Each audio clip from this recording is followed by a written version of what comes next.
All right, jumping right into it, stocks. It can seem pretty overwhelming at first. Yeah, definitely. It can feel like you need like some sort of secret handbook to even understand what people are talking about, right? Mm-hmm. But I think once we unpack the basics a little bit today, Right. you'll see it's not as intimidating as it sounds. Definitely. And we really want to give you the knowledge today to even start your own stock market journey. Yeah. What I think is super interesting is the stock market's kind of like a giant marketplace. But instead of like, going to a store and buying a product, Right. you're actually buying a little piece of a company when you buy a stock. Okay, so like if there's this new tech company and they're doing really well and Yeah. I just like love everything they're doing, I can kind of get in on that action. Exactly. It's like saying, hey, I think this company is going to do great. I want to be a part of it. Okay, so it's almost like being a teeny tiny owner. Yeah, like a really, really small part owner. Yeah. But it's important to remember that a company might not always do well, right? Right, of course. There's always risks involved. That makes sense. Yeah. Okay. Now, I think for a lot of people, the stock market itself, like how it actually works, can feel like a total mystery. Yeah. You see it on the news, hear about these huge swings up and down. Yeah. Feels a bit like a casino sometimes, right? Right, right. So is there a way to explain like just the basics of how the stock market actually works? Yeah, so think of it kind of like a giant auction Okay. where prices are always changing, going up and down, and it all depends on supply and demand. Right. So if lots of people want to buy a certain stock, the price is going to go up. Like a bidding war. Exactly. But if more people want to sell, then the price goes down. Okay. That makes sense. So it's all about who wants to buy and who wants to sell. Hmm. But, I mean, what actually makes people decide to buy or sell in the first place? So many different things. One of the biggest is how the company's actually performing. Like, are they making money? Exactly. Yeah. Are they coming up with cool new products? Are they growing? Right? All those things are good signs for investors, so they'll want to buy the stock, and that makes the price go up. Okay, so it's like checking their report card. Right. Good grades usually means happy investors. Exactly. But it can't just be about the individual company, right? Doesn't the kind of bigger economic picture play a role too? Oh, absolutely. The overall economy has a huge impact. Like, think about interest rates, inflation, Right. even global events can really shake things up. Yeah. It's like if the whole economy's strong, it helps most companies do well. Right. Makes sense. But if the economy's struggling, Yeah. that's when things can get a little unpredictable. A little rocky. Okay, Yeah. so let's say I've been listening, I've got a basic handle on things, Yeah. and now I'm ready to get started, actually get involved. Awesome. What's like step one? So you'll need to open what's called a brokerage account. Okay. That's basically your portal to the stock market. Yeah. That's where you're going to actually buy and sell stocks. And I assume there's a lot of different brokerage accounts to choose from. Oh, yeah, tons. So definitely do your research, shop around, and find one that works for you.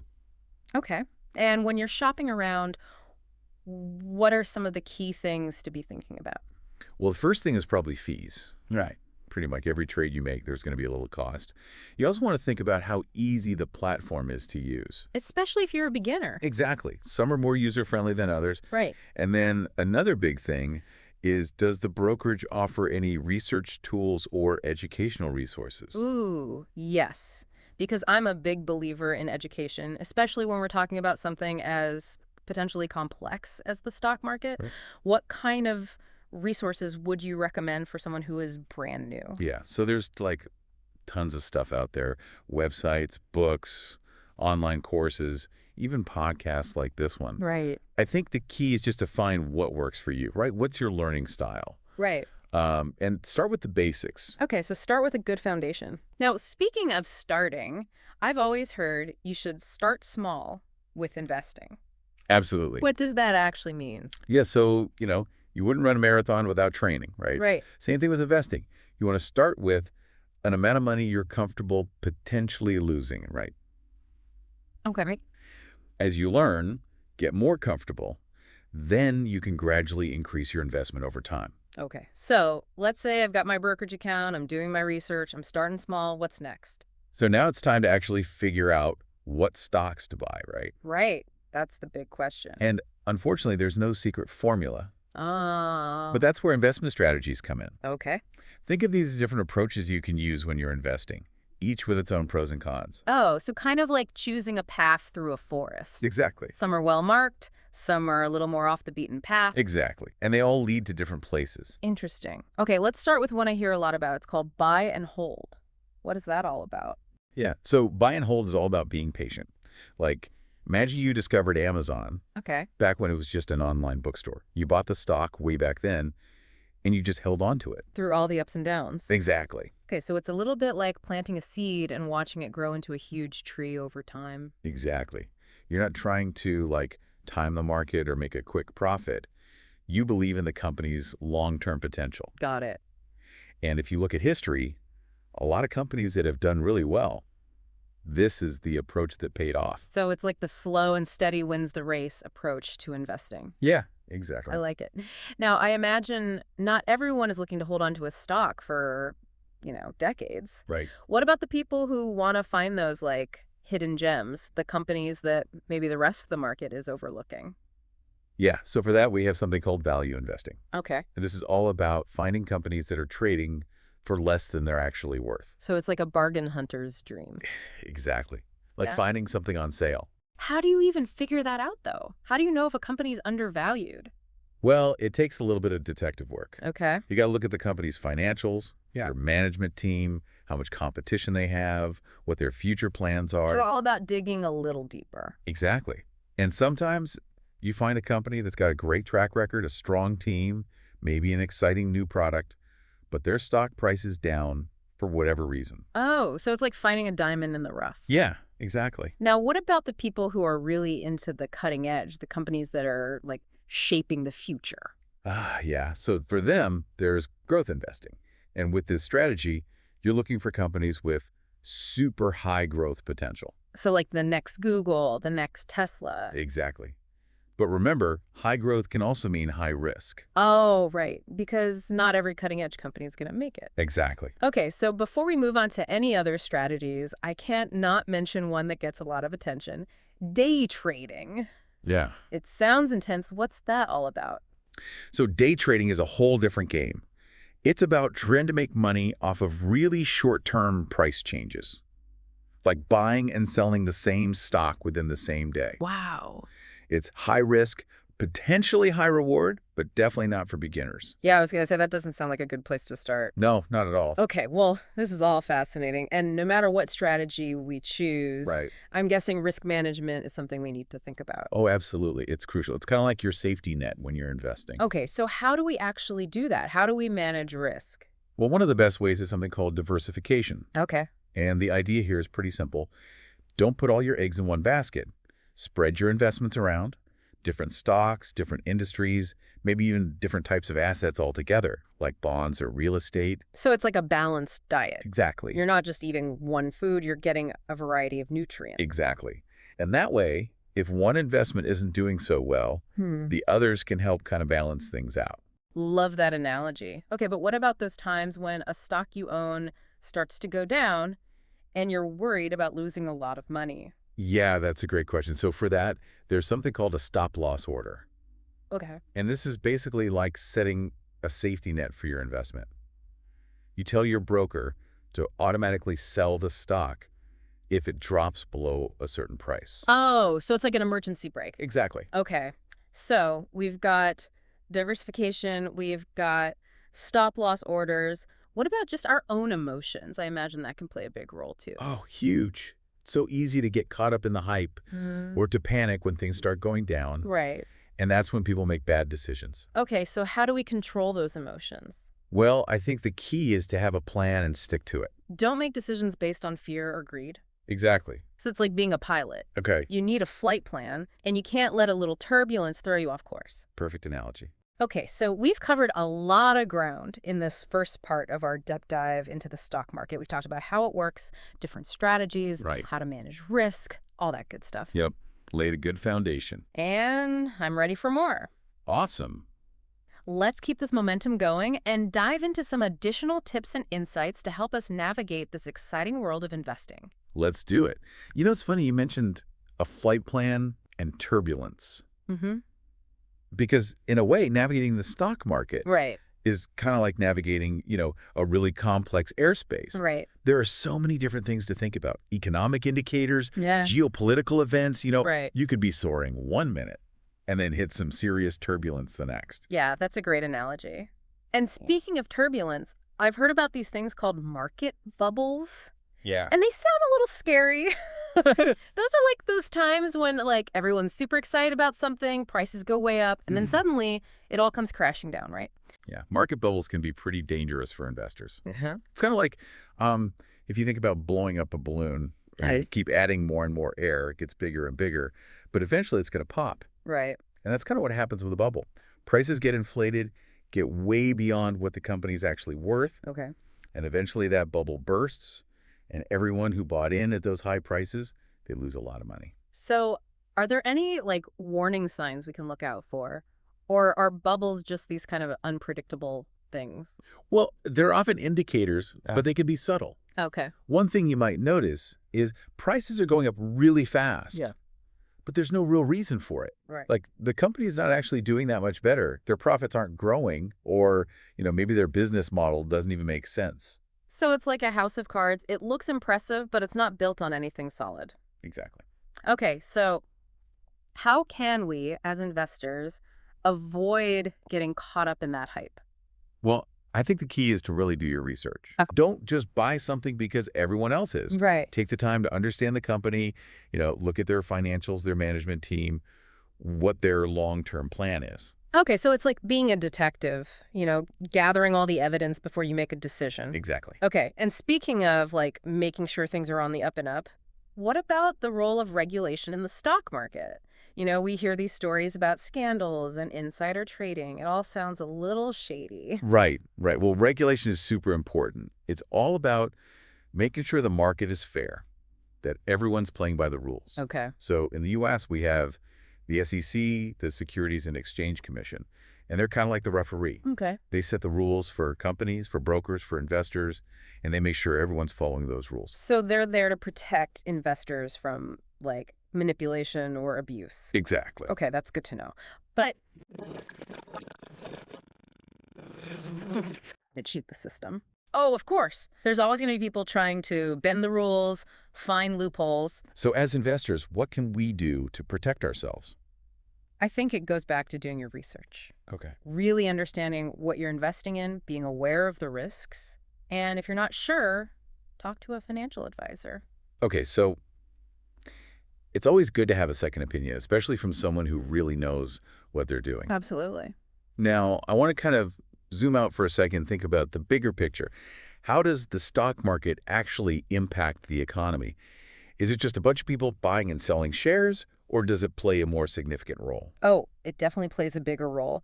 The stock market is actually one of the main drivers of economic growth. Oh, okay. How so? So when companies issue stock, they're basically raising money, right? Right. Capital.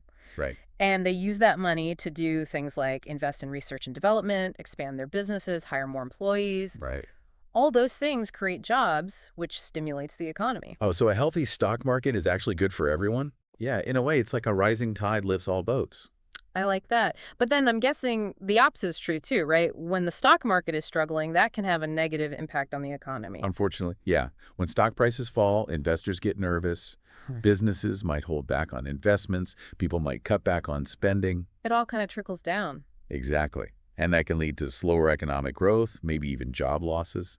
So it really is this interconnected system. It's fascinating how something as seemingly abstract as the stock market can have such a tangible impact on our lives. It really is. It's like this powerful force that can drive growth and innovation. But it can also amplify risk if we're not careful. Okay.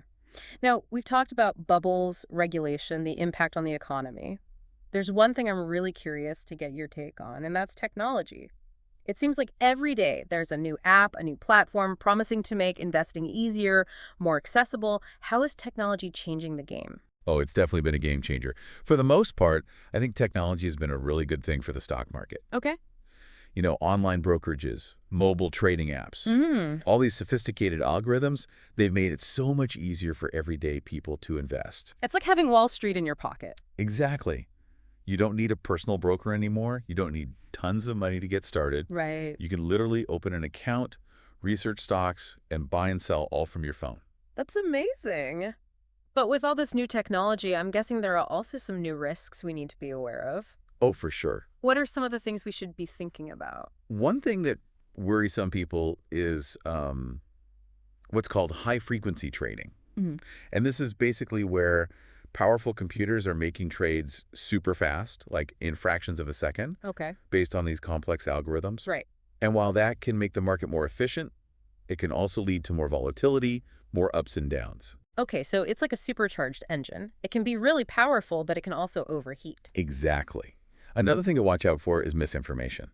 Ah, yes. Everyone's an expert on social media these days. Right. It's hard to know who to trust. Exactly. Everyone's giving financial advice, stock tips, promising you'll get rich quick. Yeah. And a lot of it is just not true. Right. So, again, it comes back to doing your own research. Absolutely. Don't just believe everything you read online. Okay. What else can we do to kind of be smart consumers of information? I think it's also important to be aware of our own biases. We tend to gravitate towards information that confirms what we already believe. Right. So try to seek out different perspectives. Okay. Challenge your own assumptions. Okay. So it's like expanding our investment universe. Exactly. Okay, so we've talked about technology. What about some of the bigger trends that are shaping the stock market right now? Well, one of the biggest is definitely globalization. The world is more interconnected than ever before. Right. And that creates both opportunities and challenges for investors. Yeah, it's like the whole planet is one giant marketplace now. Exactly. So companies can sell their products all over the world. Investors can invest in companies all over the world. So much more access. But it also means there's more competition. Right. And companies are more vulnerable to, global events, economic downturns, things like that. Right, right. So it's kind of a double-edged sword. Exactly. Now, another big global challenge that's on everyone's mind is climate change. How is that influencing investors' decisions? Yeah, so climate change is no longer just an environmental issue, it's a financial issue too. Okay. Companies that don't address climate risks, they're going to face serious challenges in the future. Right. So we're seeing a huge increase in something called sustainable investing. Okay, and that's where this idea of ESG comes in, right? Exactly. ESG stands for environmental, social, and governance factors. Okay. And it's all about looking beyond just financial performance. Right. It's about considering a company's impact on the world. Okay, so it's not just about making money, it's also about making a positive difference. Exactly.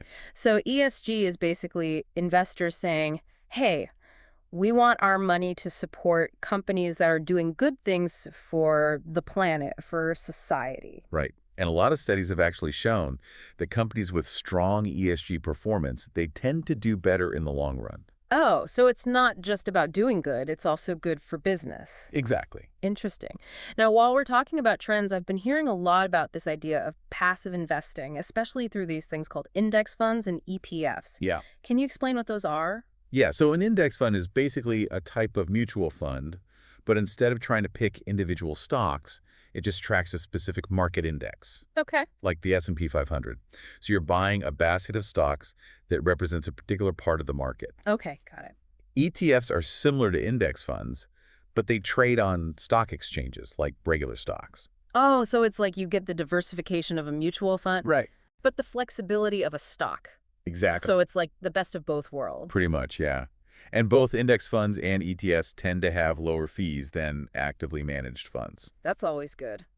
But why are these passive strategies becoming so popular? Don't actively managed funds have, like, professional stock pickers who are supposed to be experts? Yeah, they do. But it's funny. Right. Studies have actually shown that it's really hard to consistently beat the market over the long term. Really? Yeah, most actively managed funds actually end up doing worse than the market after you factor in fees. Wow.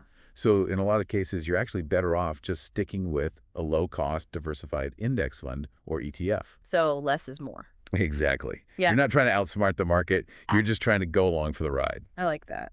Okay, this has been incredible. We've covered so much in this second part of our stock market deep dive. Yeah, it's been a whirlwind. But before we move on to the final part of our deep dive, I have one more question for you. What does the future hold for the stock market? Like, what are the big trends, the big forces that you think are going to shape the investment landscape in the years to come? Well, predicting the future is always tricky. Right. Yeah, especially with something as unpredictable as the stock market. Exactly. But if we look at the trends we've talked about today, there are some interesting possibilities. Okay, like what? I think we're going to see technology playing an even bigger role. Okay. Things like artificial intelligence, machine learning, they're already being used in investing, but I think you're going to become even more sophisticated, even more powerful. So it's going to be like a battle of the algorithms. In a way, yeah. Wow. Yeah. What else do you see happening? I also think sustainability is going to continue to be a huge focus. Okay. Investors want to put their money into companies that are doing good for the world, not just making a profit. Right. It's that idea of purpose over profit that we were talking about earlier. Exactly. Interesting. Okay. So technology, sustainability, anything else? Yeah, I think we're also going to see a growing emphasis on financial literacy. Okay. Yeah, that makes sense. As investing becomes more accessible to everyday people, Hmm. it's even more important that they have the knowledge and tools to do it wisely. Exactly. That's why I think deep dives like this one are so important. Right. It's all about empowering people with information. Exactly. Okay, well, this has been fantastic. Before we wrap up this part of our conversation, I just want to remind everyone that all investments involve risk. Oh, yeah, absolutely. It's crucial to do your own research, talk to a financial advisor if you need to, and just make sure you're making informed decisions that are right for you. Absolutely. All right, I'm ready to move on to the final part of our stock market deep dive. Me too. Let's do it. It's amazing to think about everything we've talked about. Yeah. We started with the basics of how the stock market even works, Mhm. and now we're talking about these big global trends and where things might be headed. It's a lot. It is. And speaking of new and emerging trends, there's one topic I'm really curious about, Okay. and that is cryptocurrency. Yeah, that's a hot topic. It is. It feels like it's been shaking things up, but I gotta admit, I'm still a little fuzzy on how it all fits in with, like, the traditional stock market. Yeah, it is kind of its own thing. It's not directly part of the stock market, Okay. but its popularity is definitely starting to have an impact. Right, right. It's kind of like a new player entering the game, Oh, okay. and everyone's trying to figure out like how it's going to change the rules. So some people are saying it's the future of finance. Yeah. Others are a little more skeptical. Where do you stand? What do you think about its long-term impact? I think it's really hard to say at this point. Right, It's still so early. right. But even if it doesn't completely like revolutionize the financial system, Right. I think it's already changing how we think about money, technology, investing. Okay. The technology behind cryptocurrency, blockchain, Mm-hmm. it's already being used in other industries. Yeah. Supply chains, digital identity, even voting. Oh, wow. So I think the possibilities are really exciting. It sounds like it. But for someone who's just starting out with investing, how should they think about cryptocurrency? Is it something they should be getting involved in? It's definitely something to be aware of. Mm-hmm. But I would say approach it with caution. It can be extremely volatile. Okay, so do your research, understand the risks, Exactly. and only invest what you can afford to lose. Right. And if you're unsure, talk to a financial advisor. There are advisors who specialize in crypto. Okay, so if you're not sure, it's always best to get some expert advice. Absolutely. Now, I think one of the biggest challenges for investors today, whether we're talking about cryptocurrency or the stock market, is just the sheer amount of information out there. It feels overwhelming. Yeah, it can be. It's like, trying to drink from a fire hose. How do we make sense of it all? You got to be really picky about your sources. Focus on reliable financial publications, websites, people with a good track record. Okay. And be wary of like sensational headlines or anyone who's promising, these crazy returns. So basically, if it sounds too good to be true, it probably is. Yeah, exactly. Hmm. And, one thing that's really helped me is being aware of my own biases. Like, we all have certain beliefs about the world. Right. And we tend to look for information that confirms those beliefs. Right, right. So try to step outside of that. Seek out different perspectives, different opinions. Okay, so be open-minded, challenge our own assumptions. Exactly. You'd be surprised what you might learn. Well, I think that's a great takeaway. This has been such an incredible deep dive. Yeah, it has. I'm feeling so much more knowledgeable, and I hope our listeners are too. Me too. We covered everything from understanding how the stock market works to the big global trends shaping its future. Right. And even some new and exciting developments like cryptocurrency. It's been a whirlwind, and as we wrap things up, I just want to leave our listeners with a few final thoughts. Uh-huh. Remember that the stock market is constantly changing. There's always something new to learn, new opportunities, new risks. Right. But by staying informed, by doing your research, by managing your risk wisely, you can be a part of it all. Exactly. So go forth, explore, and invest wisely. Happy investing.